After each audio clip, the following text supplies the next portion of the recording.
All right, heading from downtown Houston to Austin, Texas. And while I'm on the ride here, I got some time and figure I'll do a video and help people with relationships. That's what I do videos on, mostly on my content. So, we talk a lot about the dual mating strategy, the alpha bang side of the dual mating strategy, and the beta male provider side of the dual mating strategy. And we also talk about criminal cases, and we usually do after actions. It's been pretty effective. So today I do want to cover a criminal case so we can help men with relationships.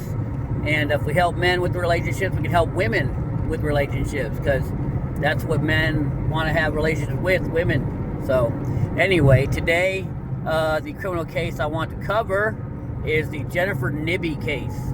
And this happened in Montana back in 2010, August 31st of 2010. Jennifer Nibby was born in 1977. She had a son when she was 16 years old. And he's a very smart young man. He got wrapped up into this. She grew up as a single mom up until she was 30. So she was doing her thing, you know. She dated quite a bit, you know, and she was doing kind of the boss babe thing, you know, and she's a really pretty lady. But she also wanted to do right by her son. And there's ladies that can do that, but she, I guess, you know, 30, we call it the epiphany phase. You know, a lot of times women, they don't want to keep running that, you know, single lifestyle. You know, they want to settle down, or they think they do, right? A lot of times, though, if they've been running the single lifestyle when they're 30, you know, I dated a girl one time, and she was up in her 40s, and she said, you know, and I was we were about the same age, but, you know, she was saying how she wanted to always get, you know, married and stuff like that, but she definitely had, you know, dated a lot of guys. And I said to her, I don't know, you sure do like dating guys, you know. I mean, although, you know, she would switch guys about every 6 months, you know, but, you know, she claimed she wanted to be settling down. So, but she's still single now. So what do you know? I was right. But anyway, sometimes they think they want to settle down. But anyway, Jennifer Nibby, you know, one thing that it seems that women are never short of is, you know, sexual access and sexual activity. You know, she's getting pregnant at 16. She was out there getting on it, you know, obviously, because she had a baby, you know. You know, and, you know, she dated guys, and she was a pretty woman. And, you know, and she met Jim Nibby, her husband, who she would later murder. But she met him when she was 30. And she met him while, I think there was a guy having a medical emergency, and he was a friend of his, and he was a electrician's apprentice, and he was helping his friend out, and I guess it's just a quick, you know, meeting, and you know, they you know, made it work. They got romantic from there, right? He was a lot younger than her, right? And, you know, she probably liked that for the sexual access, and she was probably gonna do that, you know, boss babe thing, you know, keep being single. But I think, you know, Jim, he wanted to kind of settle down. I think he saw that she was a catch, and he really loved her. He really did. But he was, I say this a lot, you know, and guys, it's a cautionary tale, you know, because we try to learn from these things. And, you know, you gotta understand, you know, when a woman's happy or when a woman's not happy or whatever, because, you know, he wasn't real motivated. You know, he didn't make much money. He made about $15,000 a year being an electrician apprentice. He just didn't really care have that, you know, go-getter mentality. Now, that's okay, you know, and I do say that women will, you know, bang broke guys. But again, if you're only bringing one aspect of a relationship, you know, like if you're bringing the sexual part or you're bringing the money part, you really got to overcompensate in either way, right? Because a woman, yeah, good D is good, and she'll you know, give a lot for good D, but you got to keep that good D up. I mean, you're gonna have to be, you know, I even myself, I've lived that life, and but you know, it's got to be extraordinary D, you know, to be able to live like rent free, and you know. But anyway, so more than likely, you'll flame out pretty soon. They'll get tired of it, whatever. And I think that's what happened here, because this was not a case of beta male provider gets, normally I see that, but actually Jennifer Nibby was running shit, and she was paying for everything, and they were in bad financial state. And that's the thing as a guy. So, and I always say, yeah, women will date broke guys, this and that, and that's true, but that's not the ideal, okay? And those are usually flings. Women will have flings with guys like that, more often than not. But, you cannot, this is one thing though, you cannot be a stressor for a woman, that's one thing. Now, you don't necessarily have to make the money a woman makes. Now, you can make less than a woman, and you can make considerably less than a woman. However, you have to show that you're being a leader. You have to show that you've got things under control. You might not make as much money, but you can show her, hey, we got the bills paid, this is how we're going to do it, and you can run the finances and keep everything on track because you're her leader, right? Hey, this is how much you got to work, this is how much I got to work, I got it set up, I got the budget down, blah, blah, blah. As long as she feels safe and secure, not babying her, just saying, yo, daddy got it, just follow daddy's, rule here, right? Now, again, that can't be making her work, 8 jobs a week, what I mean? Again, women go, and this is the thing, this is just my personal opinion. Women have sexual moods. They're not driven like men are to have sex, So a woman can't, after a fight or something, women are like, I don't want to have sex now, Men are like, why not? Why not? We're always ready to go, right? But women need to be in the mood, There has to be a mood created because, they do it off of feelings and, ambiance and situation. Men are driven to do it, whether it's hot, cold, whether we're sad, we're happy. We have this drive in us to get it done, right? Women don't have that. So they need kind of okay, this is how, it's going to feel good. Okay, I'm getting in the mood. I'm getting in the mood now. Kind of like when you're kind of hungry, then you start smelling this good pizza in the oven. You're like, okay, daddy's getting, okay. Now, I always say, their feelings, right? So there has to be a little bit there. It has to be a little pilot light on. And then, the feelings can be, increased from there. You can't have no feeling and then want to do it, right?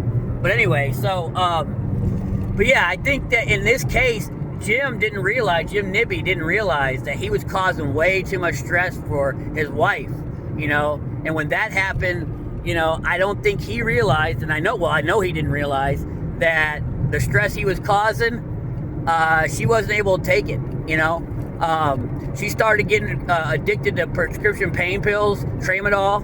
I had a bad hip, and I took that stuff. I didn't like it. It was gross. I don't know why. I know some other people have gotten addicted to that stuff, but it's a synthetic opioid.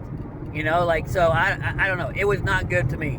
Now, oxycodone or something like that, like a narcotic, during my hip issues, that stuff is good. That stuff helps, But I surely did not like that Tramadol. But she got addicted to it. I know DJ Sipley, Navy SEAL, he talked about that in one of his podcasts with Sean Ryan, how he had gotten addicted to Tramadol as well. But I don't see how. But again, it is possible, I guess, because that stuff is nasty, dude. Anyway, but she had gotten so addicted, she was taking 8 pills a day. Pretty sure that's a lot. 180 a week, I think she said. 180 a week, that's more than that. 180 pills a week, I believe. It's a lot. I know it's a lot. I didn't even have near that. I think I had 50 for a month. She was taking 180 a week. That's a lot, But, and she was losing a lot of weight. And one of her family members said she's either got cancer or she's an addict to something, So what's weird, though, is, and I said this before, is, a lot of times these husbands don't realize when their wives are unhappy. A lot of these guys that have caught their demise from their wives, I've said before, like, how did they not know how miserable she was? I mean, she wasn't only like, I don't like you. She was like, I don't like you, and I want you murdered, I mean, and that's what this was, And so, and you can kind of see, during the investigation, You know, when Jennifer Nibby was, you know, she had, the house was behind in payment. You know, she had $20,000 in credit card debt. She was the one paying the bills. You know, she was, you know, she had a prescription pain addiction. She was showing up late to work. She had 3 jobs at the time. Her husband had just got some steady work, you know, but he was not making that much money. And he's just a drain on her. And women don't want another child like that. They just don't. I mean, you gotta be slinging super extra D in that case. And she was complaining. She was complaining that he wanted sex, and she was complaining about having to have sex with him. You know, and you never want that. You never want that from your wife. And the thing was, it wasn't that she didn't want to have sex because, you know, spoiler alert, she was having an affair. What do I always say? And that's, you know, if your wife is, you know, is unhappy, oftentimes they find happiness in another man. And I've said before, women, we don't get it. I don't think we have full information. But I mean, all these stories, women can get access to sex so easy. They love sex. We don't realize how much they love sex, you know, and they love good sex, you know, and they do like with different partners, you know. But I don't think we realize as men, number one, how much they do love it and how much they have affairs. I mean, I mean, all the stories I've done, you know, women have been having affairs. And men, yeah, men have affairs, but not women seem to have affairs much more often than men. I don't think, you know, they say, oh, it's about the same, you know. I don't think so. I really don't. But whatever. So yeah, but yeah, so, you know, and she was, you know, 2 days after the murder, she was supposed to be meeting with a guy, and they were, you know, exchanging naked pictures, and she was supposed to give him a blowjob, and, you know, all this stuff, you know, and, you know, so again, and here's another thing. Here's something important that guys need to remember. I mean, these ladies, dude, she freaking, you know, now she did end up fessing up to the murder, but prior to her getting with her husband, who she murdered, she told the police that she needs to go talk to her ex-boyfriend, and he might have something to do with it. And he's like, well, I really like Jim, her husband that was murdered. He was a cool guy. He said, my problem was with her, you know, because she left him. And he's like, she left me for him. And, you know, I was kind of upset with her, but I didn't have any problem with the husband. And she's like, but she told the police to go look at him when she did it. It's crazy, though. But the thing is Jim Nibby, her husband, did not realize how much she didn't like him. You know why? Because he bought her the shotgun used as a present to murder him. He bought it, and they were shooting it for target practice the day of the murder. I mean, they're outside in the backyard. Now, they had land and stuff, but they're outside in the backyard, you know, shooting this, you know, shotgun, and she uses it later to murder him. That day, that night.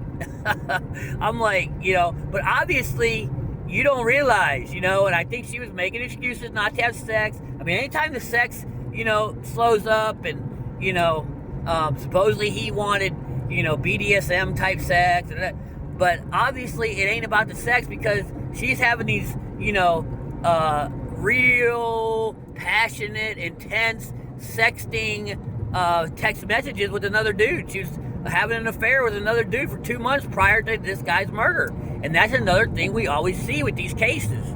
Women are having affairs. What's another thing we always see? Abuse. Now, this is during her trial, but that might be her defense. But again, you know, there's never a shortness of women having affairs. Connect the dots. Women claiming that they've been abused in both physical and, you know, and in the bedroom kind of abuse. And, you know, she claimed it was even non-consensual and she had PTSD, and it kind of worked, you know, because, you know, there was evidence that, you know, he was kind of a porn addict, and, you know, now his autopsy did say he had hepatitis and HIV. However, it apparently from the medical examiner, that's quite common. The test they used, it was quite common to get a false positive. So I don't think he really had it. She didn't have it. I think it was a false positive, but she used that to her advantage. and she was claiming PTSD. And so what ended up happening was, she couldn't sleep that night. She alleged she got up at 4:30 in the morning, and at about 5:30 she went out and got her shotgun, loaded a shell into it, and her husband was sleeping. And what do I say? See, look at what I say in these cases. I'm always right. But what will women do? They'll hire a hitman, they'll poison you, or you get shot in your sleep. So if you're having problems in your marriage and you're sexless, be careful when you're sleeping. Be careful when she's preparing food for you, or any strange guys, that coming around, looking like a hitman. But I'm serious. That's the 3 ways. Well, what did she do in this case? She wakes up 5:30 in the morning on August 31st, 2010. She says she loads one shell. She confesses to it after she lies about it a lot. And she rests the gun on his shoulder, puts it to his head, and blasts him. And, he's DRT. Now, she did tell the police that it was a home invader. And, she even stabbed herself like 3 times to make it look like she was home invaded. But after doing the investigation, the police were like, yeah, this looks like, it looked like you did it. A lot of times, like I say, you think you plan well, you think you've got it all covered, all bases covered, but a lot of times too, being a police officer for 22 years with the Houston Police Department, now I'm retired, but a lot of times people don't know how crime works. It's like you watch too many movies, you try to do it the movie way. Cops tend to know, cops tend to look for BS, cops are lied to all the time, they're very cynical, they're very good at what they do, and if there's going to be so many holes in your story, you thought of it all, again, she should have just gotten a divorce. But again, what is there to learn in this case? Well, one is you can't put too much pressure on your girl. I liked her. People say, well, you liked the murderer. She just honestly, and maybe I'm too nice, but at times, but she seemed like she was just stressed. I felt bad for her. She's a very pretty lady too, and she's gonna get out of jail here in 2 years. She's gonna be 50. So any of you guys out there, want to take your chances, you might want to sleep too heavily, but she's getting out of jail. She got 25 years, but she got the ability to be paroled at 15. So she's expected to get out 2027, next year, 2027. So she'll be 50 years old. But yeah, so you just can't put too much pressure. Maybe guys that want to be a beta male provider, she might like that. She definitely likes to get down. According to some of the sex things she was doing. But again, guys, you cannot put too much pressure on your girl. And when they get disgusted enough with you, she's not going to care when she's complaining about sex. It ain't about her wanting. It ain't about the sex. It's about you. Women want to have sex with the men they want to have it with. If you're in a sexless marriage, it's not that she doesn't want sex. She doesn't want sex with you. But a lot of times they don't mind having it with other people, and that's why they're having affairs. If your wife is in a sexless marriage, or you're in a sexless marriage with your wife, I don't want to make problems for anybody, but she's probably looking somewhere else and getting it somewhere else. And you're in trouble. You're in trouble. Women love sex, and they love sex with men they respect and they love. And if you're not getting it, that's the big sign you're not respected and you're not loved. And that's why I try to tell people, that's why it's good to cover these cases. Because in this case, she was complaining about the sex with him. She was complaining about what kind of sex, but yet she's having these lurid text messages sent to another guy. And that's one of the big things we can learn in this case. She loves sex, and I know I'm talking, but she loved it. And that was a big thing that he didn't see. And there are probably other areas, and you can't put too much pressure on your girl. Women are not built for that kind of pressure. You got to be the leader. You got to lead, and you got to lead in a way that your girl or your woman does not feel stressed. Because when a woman feels stressed, she isn't going to be in the mood. She's not. Even if you're alpha bang, because an alpha bang guy is a leader. Even though, there's a mindset behind alpha bang. And alpha bangs are leaders. They got the swag. They make their girl feel secure. They make their girl feel safe. And safe is not like, I got you, baby. It's a feeling they have. Like, daddy's going to take care of it. He has the skills to take care of this, And when you're not making any money and the bills are piling up, it shows that you can't lead, and then she has to lead. And women do not like responsibility, especially when they're in a relationship with a man, and they do not like making decisions. So, men, you have to take the lead. Even if you're not you want to try to make as much money as your gal, but that's not the most important thing. The most important thing is your leadership. Take her money and take the money you're making and make it work. Make her feel safe and secure so she can just relax. And women love to be sexual objects for you if they love you, and it's not wrong to say that. Women are great sexual beings, but they can't be a sexual being to a man they're not safe with. So if you're acting like a little kid and you're making her work, if a woman's too tired, she can't get in the mood. Three jobs, the mortgage is behind, she's popping pills left and right. Yeah, that's not going to be good for you, and that's not showing good leadership. And she's going to be like, and at that point, the woman feels in danger. You're supposed to be there. Women want to feel safe, and women are very fearful animals. And when you're making her feel unsafe, she's going to be in the fear mode. She's going to be in that catastrophic mode. It's your job. What does she need a man around for? Number one, sex, and number two, protection. And she needs you to lead her. She wants you to lead her, men are good at that, are supposed to be.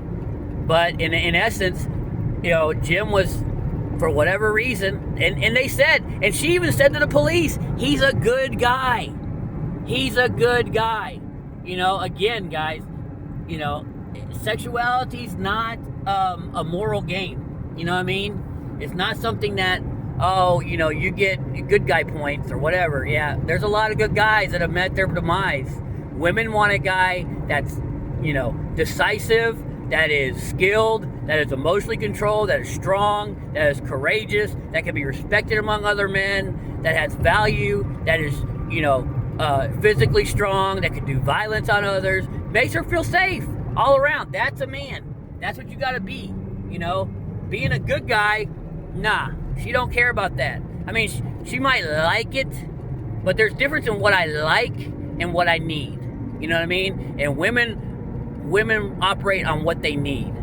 So you cannot be a burden on her. That's one of the main things to learn in this story. But yeah, he bought her a present, and that present was you. And when you're not doing those things, she could be so disgusted that the present you buy her can be used in your own murder. And it was here, So let's keep that in mind, guys. No simping. Be leaders. Be strong. Don't have to be the beta male provider, but you have to have those masculine traits of leadership, dominance. Yes, you need to be physically strong. You need to be emotionally strong. You need all those things. But that's a Jennifer Nibby case, and we're going to be heading to Austin, and let's learn from this. All right, guys, we'll see you on the next one.